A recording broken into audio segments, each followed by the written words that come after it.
নমস্কার বন্ধুরা, আমি আজকে আসছি সঠ্যাবাড়ি নস্তর কৃষ্ণগুরু আশ্রমে। তো এই জায়গাটা খুবই সুন্দর বন্ধুরা, সব জায়গায় টাইলস লাগানি আছে, খুললে খুব মজা লাগে বন্ধুরা। এই দেখো,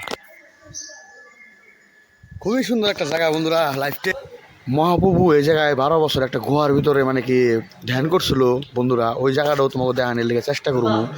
ভিডিওটা স্কিপ করবো না বন্ধুরা, বহুতই সুন্দর একটা ভিডিও বানাইছি তোমাকে লেগে, অনেক ইনফরমেশন নিয়ে আমি ভিডিওটা বানাইছি। আর এই জায়গায় ভিডিও বানাইতে গেলে পারমিশন নেওয়ার লাগে প্রভু, তো প্রভুর কাছ থেকে আমি পারমিশন নিছি, নেওয়ার পরে এই ভিডিও বানাইতে বন্ধুরা। ভিতরে আমরা আসলাম, তো এই জায়গায় একটা বহুতই মানে সুন্দর কথা, এই জায়গায় গুরু যে নাকি মেন গুরু কি মানে 12 বছর এক পাহাড়ের গুহার ভিতরে মানে কি ধ্যান করছিল। তো এই জিনিসটা যদি পারি তোমাকে বন্ধুরা, এই চেয়ারটাতে দেখতেছ, এই চেয়ারটা হ্যাঁ মহাবু বসতো আর কি, পয়সা নেই জায়গায় মানুষের মানে কি জ্ঞান দিত। তো যাই হোক বন্ধুরা, আমি এখন আসলাম মহাবুবুর মানে সমাধিতে, যে জায়গায় মহাবুবুর রাখা হয়েছে। তো চারিদিকে তোমার ঘুরে দেখামো তোমাকে।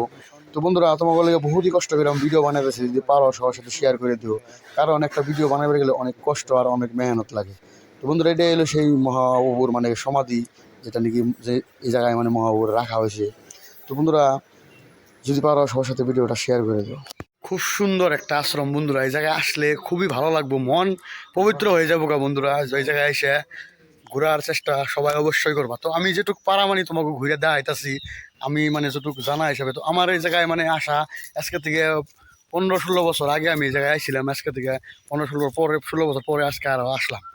তো আমি যেটুকু জানার মধ্যে তোমাকে ঘুরে ঘুরে দেখাইতাছি। তো বন্ধুরা, মহাবুবু যে জায়গায় নাকি 12 বছর ধ্যান করছিল, ওই জায়গাটা মানে আজকে যাইতে পারলাম না, বিশেষ কারণে আজকে বন্ধ আছে বন্ধুরা। পরে যদি ভবিষ্যতে আসি তোমাকে অবশ্যই দর্শন করাবো। তো এই জায়গায় একটা মানে আছে ময়ূর পাখি, তো ওইটা দেখানোর চেষ্টা তোমাকে করি। নকশা করো প্রাকৃতির একটা সৌন্দর্য আর মহাপ্রভুর একটু ভালোবাসায় দেখো কি সুন্দর আমাকে দৃশ্য দেখা যাচ্ছে বন্ধুরা। সবার কপালে হয় না এরকম দৃশ্য দেখার লেগে, পাখিটাও আমাকে দিকে তাকিয়ে সৌন্দর্য দেখাইতেছে আর সৌন্দর্য। তো দেখি দাদা ভাই, আমি একটু ভালো মতো করি ভাই। এটাকে বলে ভগবানের আশীর্বাদ, মহাপ্রভুর আশীর্বাদ। তো বন্ধুরা, এই জায়গায় মহাপ্রভুর পদচিহ্ন আছে সোনার, মানে মানুষে বলে এই জায়গায় সোনা দিয়ে বানিয়ে রাখছে। তো ওইটা দেখাইতেছি তোমার গল্প।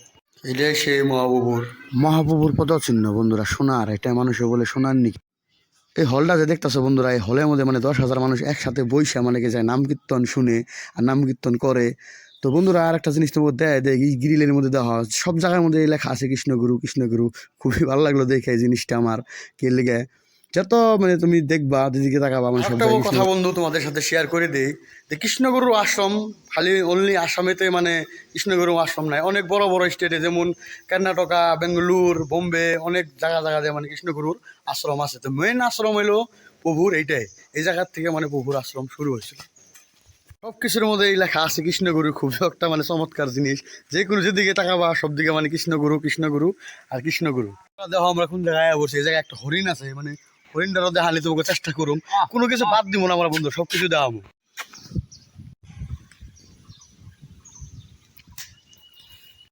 এই দেখো কত বড় টাওয়ার বন্ধুরা, এই জায়গায় আমার পিছনে অনেক বড় একটা টাওয়ার আছে। টাওয়ারটা মানে কি পদুম ফুল আছে, ওই জায়গায় লাইট জ্বলে। তো এটা হলো কৃষ্ণগুরু আশ্রমের একটা বহুত বড় মানে চিহ্ন। এই জায়গার থেকে মানে রাত্রিবেলা খুব সুন্দর দেখা যায় টাওয়ারটার মধ্যে। এই যে দেখো, খুবই সুন্দর আর জায়গা, ও একবার সুন্দর, ভগবানে মানে নিজের হাতে এটা তৈরি করছে, এত সুন্দর জায়গা। গাছ গুজালি সব জায়গায় নেচারে ভরা, সুন্দর একটা গাছ গুজালি।